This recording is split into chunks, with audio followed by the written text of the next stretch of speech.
can screw this up because y'all are listening and watching and whatever, and it's early in the morning on the West Coast. Well, not really early. It's 8:30, but still. Anyway, that's not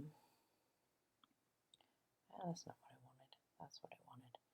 So we got an image up. I just grabbed one off of Google because I don't have any ready right now. So I just moved everything over to my Google Drive, so I can't find anything right now. So get your image up, grab your warp tool. You're going to want this conical warp image. You're going to say, well, you have to select it first, I guess. Then you say conical warp selected image. Then hang on a second. I need to look at the measurements that Angela gave me. I think she said it was 3.5 off the top. And this one is on the bottom. So 2.5 off the bottom, on the bottom, whatever. I think she said 7 inches. So I'm just going to pretend that those are them because I can.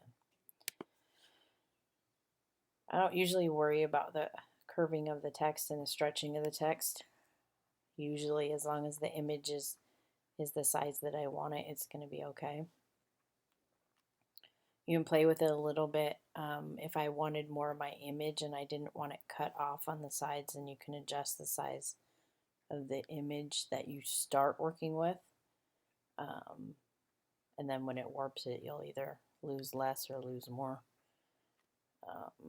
So anyway, that's all you do, really. You put your sizes in and hit apply. Now it's going to warp your image. And then it's just a matter of playing with your sizes to get it right. You might need to stretch it a little bit, but you've got the general warp so that your birds are going to look like they're standing up straight instead of leaning on your cup. You adjust it up and down. I end up with general numbers that that I can use for.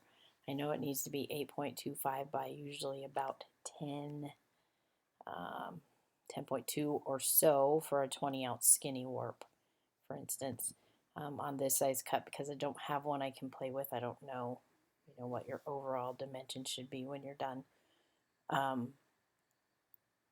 It's really not that hard. It's super easy. I always print it on a plain piece of paper first, cut out the warped parts, throw it on my cup, and kind of then make my adjustment size-wise from there. That's about it. It really is that simple.